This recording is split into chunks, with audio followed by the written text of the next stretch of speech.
buen día República Oriental del Uruguay. Espero se encuentren todos muy bien en este día jueves 3 de noviembre ya del año 2022.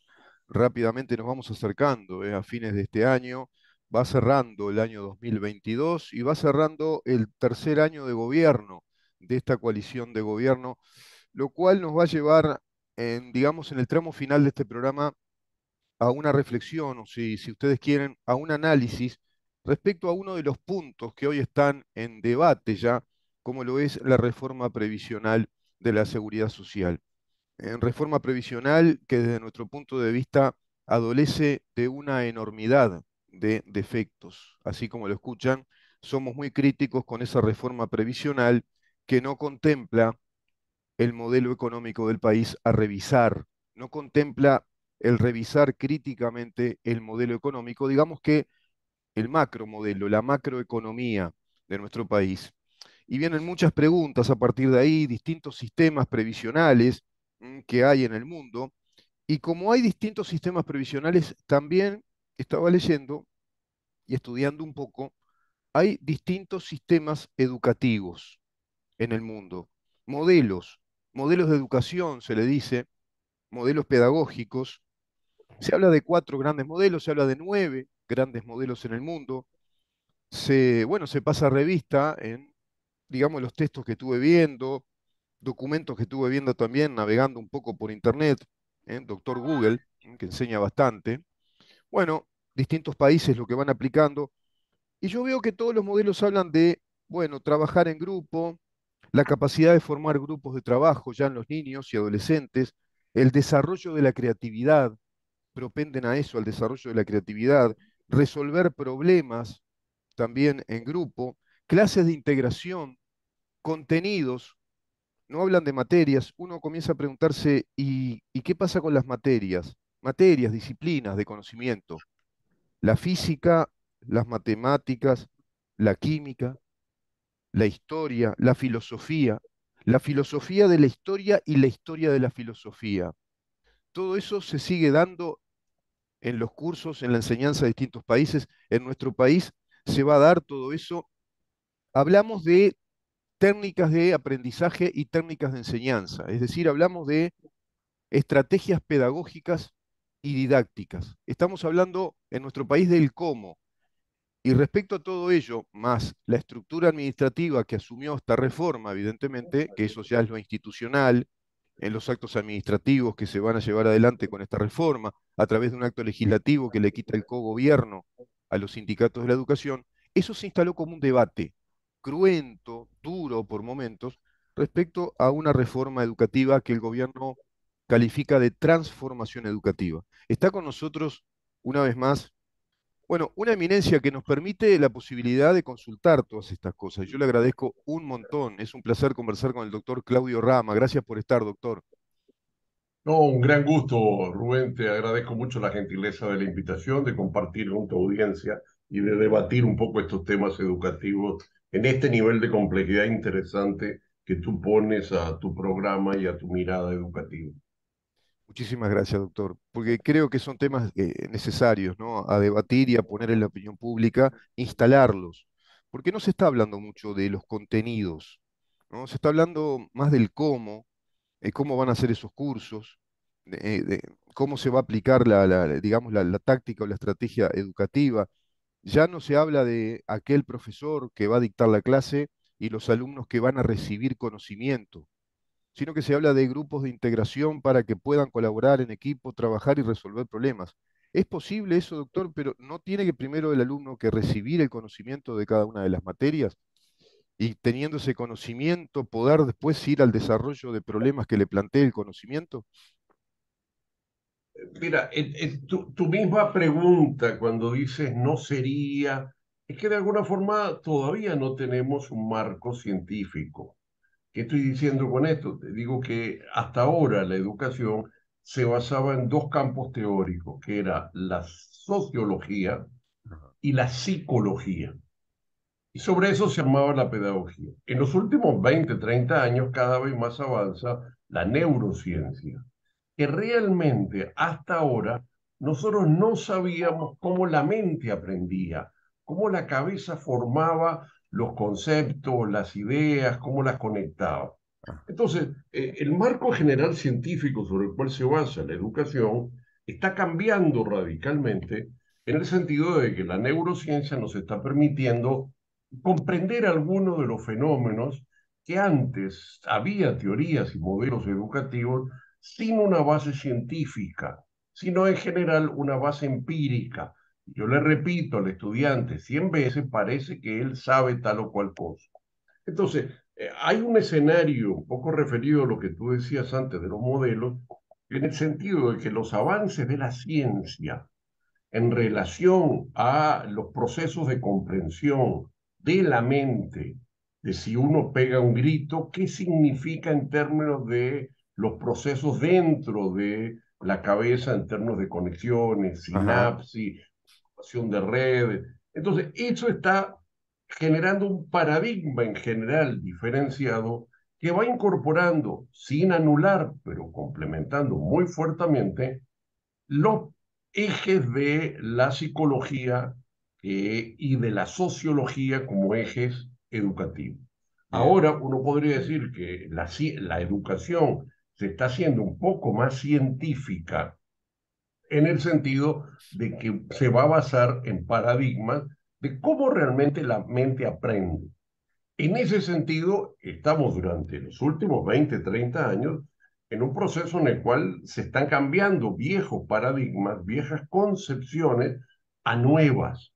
Y son las que tú, de alguna forma, algunas apuntabas, algunas más de carácter teórico, otras más de carácter empírico, otras con basamento más o menos científico. Pero entonces hay un escenario de cambio. Eso es porque, de alguna forma, las miradas que estamos teniendo hoy sobre los aspectos educativos están teniendo un proceso de cambio. Esa es la primera variable.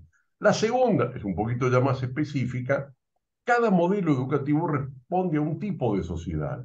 O sea, no significa que los modelos de Style o de Humboldt o las formas de organización de los sistemas educativos, la gobernanza o la división de los conocimientos, de alguna forma estuvieran mal en el pasado y ahora están bien o a la inversa, que es un poco el maniqueo del debate. No, no. Cada realidad económico-social, cada modelo económico, cada forma de organización.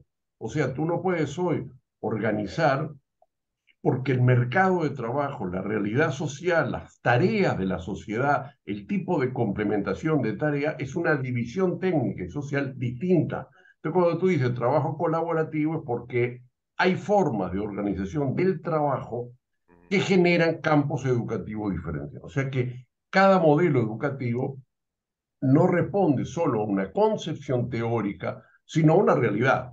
O sea, el proceso educativo y el mercado de trabajo en el siglo XV, XVI, XVIII, XIX claro, cambia radicalmente por el tipo de organización que tienen las tareas. O sea, hoy hacemos unas tareas con tecnología, con computadora, antes eran máquinas analógicas, antes eran talleres. Entonces, eso genera características distintas en cada campo disciplinario y con cada competencia. O sea que tenemos otro escenario en el cual va transformando efectivamente los modelos.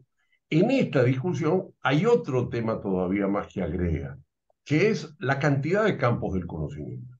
O sea, si los modelos consideraban que, bueno, que tú para poder adquirir determinado conocimiento te alcanzaban 4 o 5 años, era en parte porque el conocimiento que había alcanzaba para 4 años. O sea, hace 500 años no es que la gente era bruta y entonces había un mito del quadrivium y el trivium, es porque el conocimiento terminaba ahí.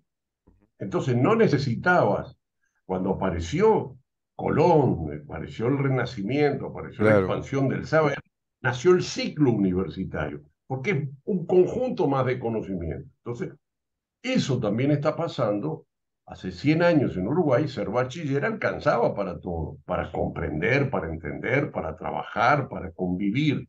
claro, Hoy, la expansión del conocimiento genera, por lo tanto, un nivel de complejidad. Uno, porque no puedes aprender todo. O sea, no hay posibilidad en ningún campo disciplinario. Entonces tú tienes que seleccionar. Y ahí vienen los temas del currículum. O sea, sí, ¿qué vas a enseñar? ¿Todo? No, no se puede. Y lo segundo, además de que todo no puedes, empieza a haber un escenario correspondiente a estudios superiores para sí, adquirir la especialización. O sea, la medicina terminaba en la carrera. Bueno, ahora pediatría, perinatología, mm, neurología, etcétera, etcétera, son campos más especializados porque se sabe más. claro, Entonces, todo eso va cambiando parte del contexto de un debate que, aunque finalmente termina en cosas muy pequeñas, que es cuánto de competencia, cuánto de conocimiento, cómo se hace la gestión, cómo se hace la organización gubernamental, hay ahí un escenario que es un poquito más amplio. Y en todo esto, finalmente, el problema que se plantea son los cambios. O sea, el sistema anterior era todo el conocimiento, te lo enseñas en la enseñanza y después vas a trabajar. mm, Ahora, la continuidad de la expansión del conocimiento y el tema tan infinito del saber sí, hace que vamos educando en un tema de educación continua. sí, Entonces, cambia también las concepciones de qué es lo que hay que aprender, porque si no tienes que estar reaprendiendo y avanza más un enfoque de competencias. O sea, hoy algunos niveles de conocimiento se vuelven obsoletos, o más bien todos se vuelven obsoletos, sí, todos son paradigmáticos en el sentido que no hay una ciencia, sino que creíamos que Newton era verdad y después que no, y ahora está la discusión de que las teorías también de Einstein, porque eso es lo característico del conocimiento desde que un autor, Kuhn, nos mostró la exacto, lógica de la revolución científico-técnica. Entonces, todo eso va cambiando y va generando la idea de los cambios, de la reforma, de la transformación. Y el problema es las dificultades y las resistencias a los cambios. O sea, el escenario en el cual en el siglo XVIII, XIX se rompían las máquinas, los ludistas, porque efectivamente concebían que ante la artesanía iba a desaparecer el trabajo con las máquinas. mm, De nada sirvió romper las máquinas y al mismo tiempo no es que la máquina redujo el trabajo, sino que donde hay más máquinas hay más trabajo. Lo que cambia son las competencias y los conocimientos necesarios. exacto, Entonces, ahí aparece el gran problema educativo, que son las resistencias a los cambios, que es, digamos, yo te enseñaba latín, supongamos, y el latín era el 20% de las asignaturas. ¿Debo seguir manteniendo como sociedad un docente que tiene tantas horas de latín o de conocimientos que eran parte de una lógica del pasado, o hay que cambiar? Porque mucha parte del debate Según, educativo, doctor, según el doctor Nicola Nardini, que es un filólogo eminente, italiano, pero filólogo en Oxford, tengo un libro de él que se llama Viva el Latín y considera que el latín jamás se tuvo que dejar de dar, ¿no? Que todas las lenguas llamadas bueno, romances que somos descendientes del latín, él considera que es una lengua muy viva, que no es una lengua muerta como lo dice el mito. Pero tema aparte, pero no, me no, quedo con no, lo que es usted dice. interesante. mm, Después se lo voy No, a es acercar ese interesante cuidado libro, lo se del lo voy a latín. acercar. Mm, Pero lo del latín, cuidado, porque si bien es cierto que no hay trabajos de telefonista en el Vaticano en latín, porque atienden Claro, en italiano, claro. atienden, la mitad de los textos del latín ya han estado traducidos a la casi totalidad, Ah, de alguna forma el latín es parte de una raíz, ¿correcto? Y entonces, sí, a mí me estudió estudiar latín porque hice mi bachillerato en Venezuela, o sea que me ajá, tengo el latín y lo tuve que hacer latín uno y latín 2. No hice claro, griego, pero hice latín. O sí. sea, pero en todo caso, y ahí hay una lógica, pero yo debo saber solo culturas romances o tengo que tener la capacidad también de entender los caracteres y la lógica lingüística. O sea, Sí, empezamos también sí. a ver de dónde en el escenario del latín. Pero este profesor de filología probablemente él defiende su campo de trabajo. Ahí está el problema. Entonces, desde su perspectiva epistemológica o personal, el latín es lo más importante de la vida, Él porque eso es el defiende, conocimiento. defiende el continente lingüístico que tenemos como civilización latina, todos los que hablamos las lenguas descendientes del latín. Pero evidentemente es una persona experta en alemán, también en inglés. Ahora, acá nos metemos en un terreno que es uno de los hilos conductores de los contenidos educativos, el estructuralismo, ¿no? ¿Qué es el estructuralismo? Es el análisis de la cultura, es el análisis del conocimiento desde el punto de vista científico, aquel estructuralismo de Levi Strauss, el estructuralismo que después derivó en los estudios marxistas también de Althusser, ¿no? Que derivó en el existencialismo, que tiene que ver con, ¿qué plantea el estructuralismo? Que la realidad del ser humano es una realidad que se compone de estructuras, pero no enfatizan la estructura, sino que en la autorregulación de estructuras que son, digamos que formas, contenidos, percepciones del conocimiento que culturalmente vamos desarrollando todos y tienen delimitaciones. Eso sería en puridad, ¿no? Pero desde el punto de vista de lo lingüístico, ¿no? Y se desarrolla mucho en las teorías lingüísticas filológicas. Pero cuidado, cuando llega el latín, mata una enorme cantidad de lenguas anteriores. Cuando avanza el estructuralismo como una teoría de concepción de la organización, también de las sociedades y los pensamientos, de alguna forma es una etapa histórica y hoy hay otras perspectivas que avanzan y el Sí, estructuralismo fue parte de un análisis de un tiempo histórico sí. y ahora postestructuralistas, concepciones de Posmodernos, educación y de sociedades líquidas, etcétera, tú tienes toda una mirada distinta. Entonces, el tema es, ¿dónde se queda el sistema educativo? Se ancla en el latín, se ancla en el estructuralismo, termina siendo la defensa de las horas docentes del tipo que hace tal o cual campo. claro, Bourdieu, que son los grandes teóricos, dice que los problemas de la educación es entre las estructuras cognitivas y de saberes y de poderes previos ante el avance de los cambios del conocimiento y del saber. Entonces, en la misma discusión del latín estructuralismo, mm, que es cuántas horas tú le puedes dar, cuando yo estudié al Tusser, era porque el estructuralismo era básico en claro, la lógica del marxismo o inclusive en la lógica de Levi-Strauss. Me tocó hacer antropología un año. Hoy, ese marco teórico conceptual, le doy 10 minutos, no le claro. puedo dar 10 horas. Hay muchas más cosas. Entonces, ahí hay un tema en el cual si los sistemas educativos no se actualizan en términos de horas, de tiempos, de dedicación y de valorización. No había en el siglo XV informática, ¿correcto? Y no es lo mismo la lógica o la filosofía que la informática. Entonces, ¿cómo haces tú para incorporar y sacar? Entonces, el enfoque por competencia lo que te dice es, no importan los conocimientos en términos centrales. Sin lugar a duda, toda competencia es habilidades, destrezas y conocimientos, y ahí se conforman las competencias. Pero en todo caso, lo central no es el saber, sino el saber hacer. Y esa es la gran discusión que incorporó la UNESCO desde la década del 70 y del 80 con el informe de diversos ámbitos de comisiones que llevaron al tema de las competencias. Entonces, ese debate es del 70 y del 80. El debate de competencias, el debate que abre la UNESCO con el informe de Foré, que es el informe del 82, ya está absolutamente pasado Sí, porque es del 82 y hoy estamos en el 2022. Entonces, nosotros tenemos 40 años de atraso en este debate. 40. sí, sí, Pero sí. además, los campos disciplinarios y teóricos del 80 no son los que hay 40 años después. Entonces, aquí hay una pelea que es la pelea del corporativismo, que es la lógica humana. Mm. Yo considero filólogo o poeta, ¿correcto? Mi madre Ida Vitale considera que la poesía es lo más importante de la vida. Bueno, porque es lo de ella. Los sistemas educativos tienen que tener una lógica pensando en el todos y pensando en los futuros. Doctor, Entonces, ahí el cambio. compartiríamos la visión avanzada prácticamente de un estadista como fue Comte, ¿no? Augusto Comte decía en su teoría de los tres estados que el Estado no educa o no brinda un sistema educativo u ordena un sistema educativo porque es bueno, sino que es para formar ciudadanos útiles. Un Estado no Pero podría crecer digamos, una unidad ordenadora, ¿no? Al decir de los viejos romanos, la república como una unidad ordenadora y una unidad de poder.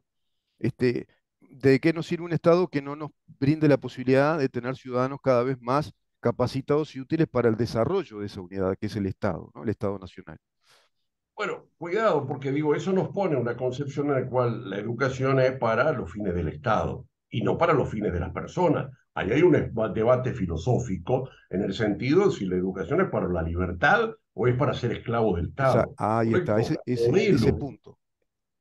El modelo en el cual se estructura parte de los sistemas educativos napoleónicos es el aparato para el Estado. Exacto. Antes, sistema universitario formaba profesionales para el Estado. Ahora lo forma no para el Estado, ni para los puestos del sector privado, sino para el emprendedurismo, porque hay muchos más profesionales que puestos universitarios en el sector público o en el privado. Entonces, el escenario del Estado, Eh. entonces, eso nos pone en la lógica de la libertad. Doctor, Y la ¿y en dónde libertad queda la es, lógica yo no, de la libertad déjame terminar la individual? idea, déjame terminar la idea, que es la libertad no es que yo te pongo el currículo, que yo quiero, que es el que yo estoy interesado que tú sepas. No, la libertad es que tú hagas tus trayectorias universitarias, educativas, y vayas construyendo con escenario de libertad. Entonces, ahí hay también una visión filosófica distinta. El currículum, tengo que imponerlo. Los conocimientos es una cosa, las competencias son capacidades de las personas. Entonces también el enfoque por competencia llega más cerca de la libertad, de la flexibilidad, de que las personas construyan su conocimiento para sí, no para la función del mercado. O sea, ahí hay un punto en discordia, que es precisamente ese, formar, digamos, para la ciudadanía del Estado, formar para el Estado o formar individuos para que esos individuos sean libres. Si partimos de esa base, estamos partiendo de la base filosófica del liberalismo, ¿no? El liberalismo lo que plantea centralmente es: solo existe la libertad si hay libertad intelectiva. John Stuart Mill, por ejemplo, ¿no?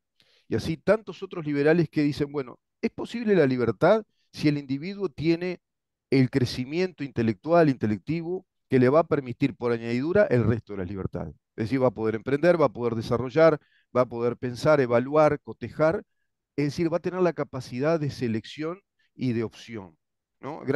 Grandes, digamos, factores que constituyen la libertad, libertad de pensamiento. Luego vendrán las otras: libertad de reunión, asociación, emprendimiento, Correcto. ¿no? Y el individuo como Correcto. como el centro digamos, de protección que nuestra Constitución lo dice, ¿no? Hay justas exactamente dos cosas. Uno, que es la sociedad de los derechos humanos, los derechos del hombre y el ciudadano de la Revolución Francesa. Pero nuestra constitución establece esos principios liberales, que el centro es el ciudadano, el centro es el estudiante, el centro es el que lleva adelante el aprendizaje. Entonces, en ese sentido, el tema es si el Estado debe contribuir a los espacios de la libertad o el Estado es una razón en sí que tiene una función. Entonces, muchas de las concepciones y los debates que hoy están presentes es que lo privado no debería existir, que lo privado, el currículum debe ser único para toda la nación. Y una de las cosas que introduce la reforma educativa, la transformación educativa, es que el Estado Nacional no puede tener un solo currículo en todo el país, sino que los estudiantes de Salto deberían de tener parte de competencias, conocimientos en su contexto. Entonces, aquí hay una mirada también que tiene que ver con un pasado bareliano que imponía una forma única para el país desde el Estado. Bueno, eso está cambiando. Primero, las libertades de las personas. Y segundo, la descentralización y la regionalización que la nación tiene. Y que son las libertades de los grupos. ¿Qué grupos? Los grupos de la diversa sociedad, de los diversos entornos. Entonces, yo creo que en este debate del escenario de la educación, siempre tenemos atrás la mirada de lo filosófico, de cómo se concibe la labor del Estado y la función de los operadores públicos en términos de si el Estado tiene que tener la centralidad. Hoy la pelea en el Códice es la centralidad del Estado y la centralidad de un grupo en relación a la sociedad. Sí, ¿Correcto? O sea, sí, si es la representación corporativa, si es la representación política, si el eje es el Estado, si el eje son las libertades individuales. Y es claro que la sociedad uruguaya muestra y el mundo del conocimiento el espacio de la libertad, donde se establecen los caminos únicos del conocimiento y de la formación, la sociedad fracasa.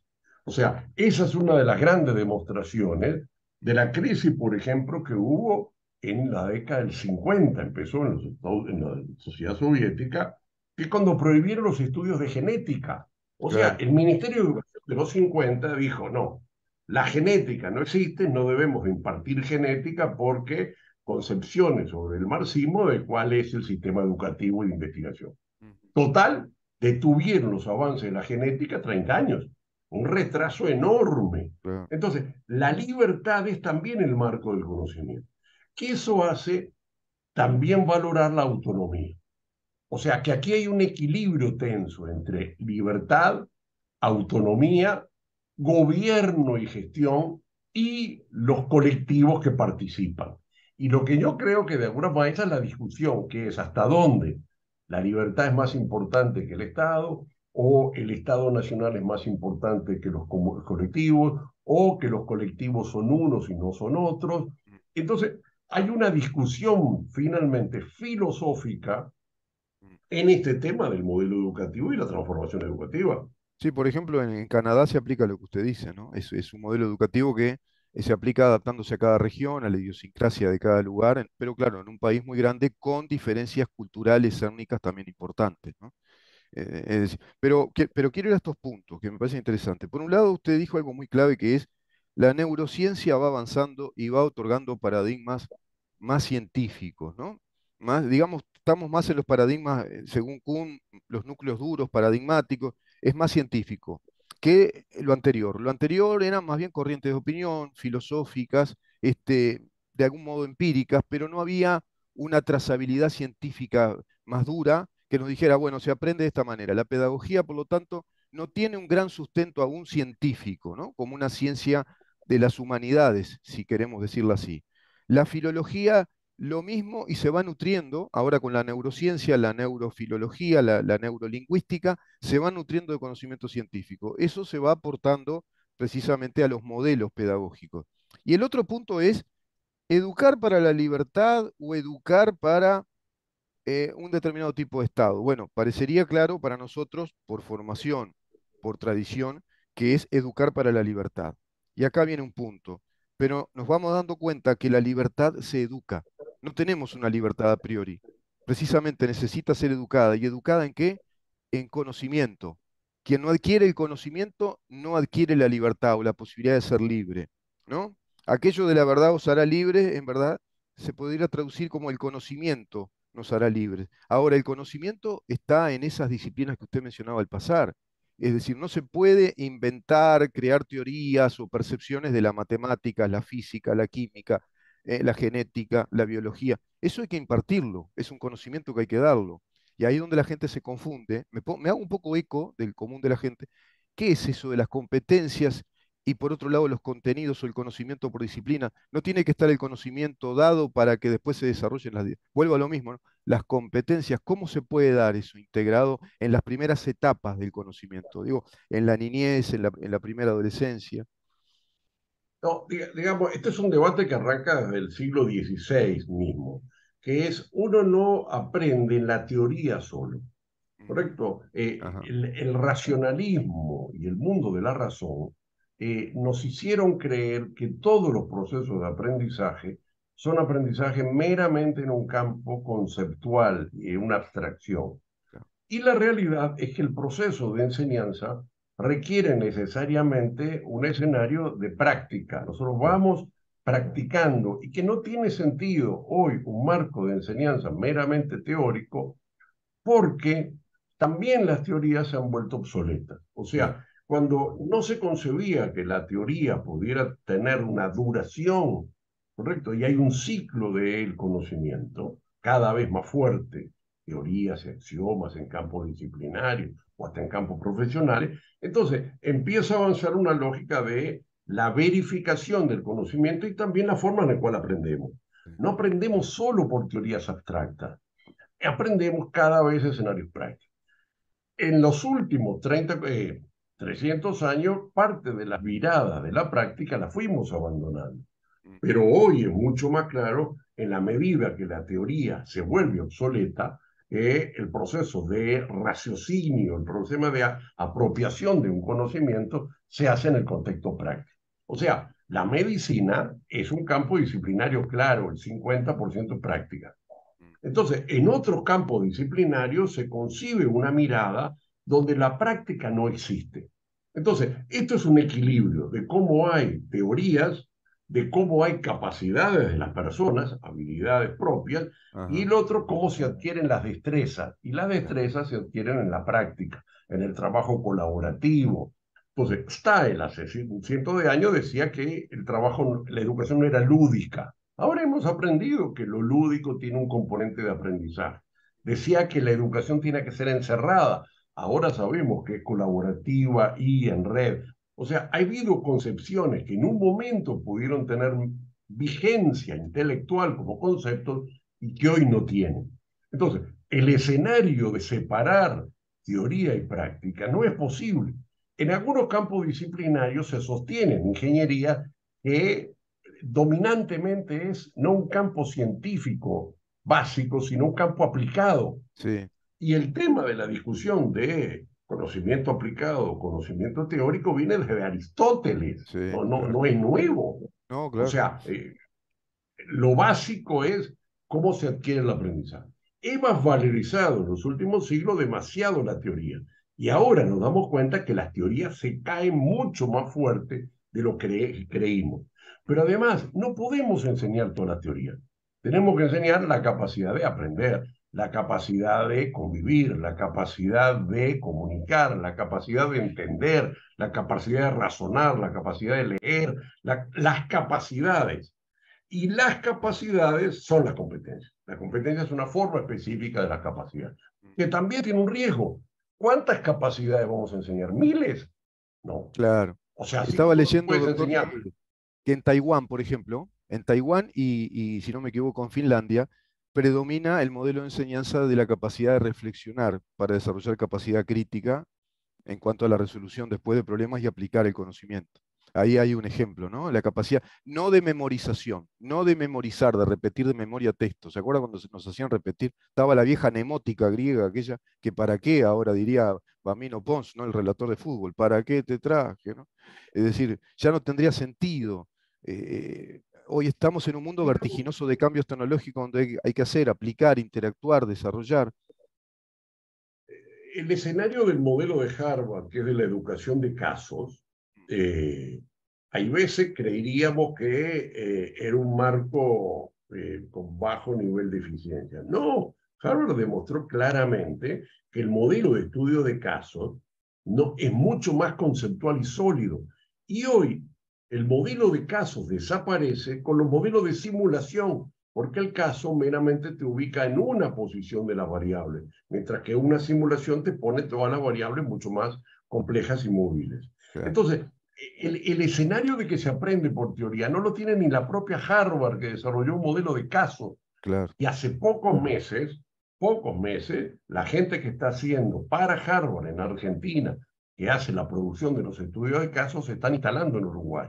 Ante ajá, la dificultad de Argentina, tuvimos una reunión con ellos y los tipos están trasladando sus oficinas, que son gente que analiza casos, y es un recurso de aprendizaje para Harvard, sí, que es concebir un caso, es un marco teórico, conceptual, es un recurso de aprendizaje. Entonces ya no es ni el libro, es la formulación de caso. claro, Y hoy, las formulaciones de casos ya empieza a ser secundario ante la formulación de sistemas de autoaprendizaje, de e-learning, de algoritmos y de simuladores, mucho claro. más de reaprendizaje. Entonces, ahí hay un cambio. No se aprende con el libro de Humboldt, que es el texto.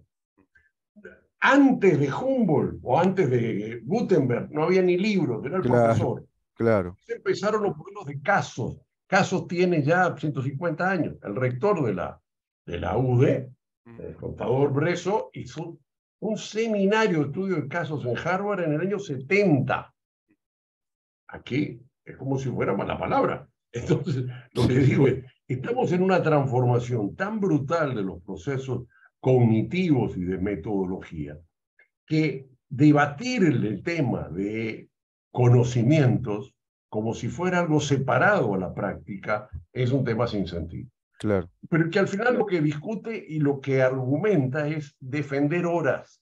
Lo que yo Sí, creo que hay veces no son suficientemente honestos a decir, no, bueno, yo lo que quiero es conservar mis horas. Ok, claro, entonces pongamos el debate de lo que es, claro, claro. no la Doctor, mentira.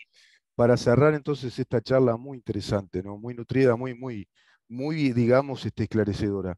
¿Cómo está viendo usted este proceso de transformación en el contexto general, todo el proceso? Se Y yo está creo que, embarrando digamos, la cancha, se está quedando en estas cosas? no, la cancha, Dios, la cancha siempre está embarrada. O sea, no existe cancha sin embarramiento. Los seres humanos complican y defienden sus intereses y sus miradas. Y de alguna forma los sistemas se politizan y Sí, cada uno va a ver cuántos peces puede pescar en el río revuelto, en sí, democracia. Esa es la realidad. Y el proceso tiene que reformarse, tiene que transformarse. O sea, no puede ser, y yo comparto lo que decía este poco día Pasqué, en el cual, bueno, el fracaso que tuvo Tabaré, en el sentido que no pudo avanzar en algunas cosas, o el propio Mujica, más allá de que ellos avanzaron mucho, o también el fracaso que tuvo al final la reforma de mi tío Germán, que se trancó, que correcto, y que volvió para atrás. O sea, esto es un proceso casi leninista, dos pasos para adelante, un paso para atrás. Pero lo que no podemos es seguir un paso para adelante, un paso para atrás, un paso para adelante, un paso para atrás, un paso para... porque al final la diferencia que tenemos con los demás países sigue creciendo. O sea, no puede ser que tengamos algunos índices como si fuera de El Salvador o de Honduras, sí, cuando nuestro Producto Bruto y nuestra economía es distinta. O sea, el tema es, si formamos en los niveles que forma Salvador y Honduras, con perdón de los queridos amigos de Salvador y Honduras, efectivamente vamos a hacer sus modelos de Producto Bruto, sus modelos de ingreso per cápita, no lo de Finlandia.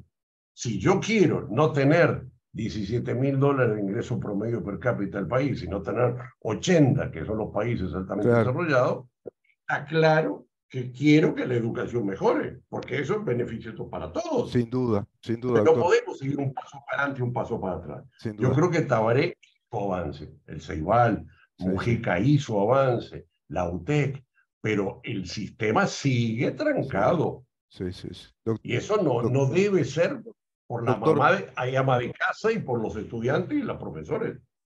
la dejamos por acá porque se nos va el Zoom y lo invito para una próxima ocasión a seguir profundizando estos temas. Me parece que es muy importante, ¿no? Será un gran Muy gusto, será importante. un gran gusto. Bueno, Rubén, un gran abrazo y que vaya muy bien a tu audiencia. Te agradezco mucho la gentileza de la invitación. Que pase muy bien, doctor. Muchísimas gracias. El doctor Claudio Rama conversando con nosotros, bueno, experto en todos estos temas, pedagogo, economista, qué sé yo, tiene un montón de títulos, es impresionante. Vamos a dar después un poco su currículum para que entiendan más y lo vamos a publicar en redes con quien estuvimos conversando ahora hace un ratito. Gracias, doctor. Nos vemos en un ratito, vamos a una pausa y recibimos a otro doctor, doctor en Derecho y Ciencias Sociales, el doctor Raúl Menéndez, para conversar de la justicia uruguaya.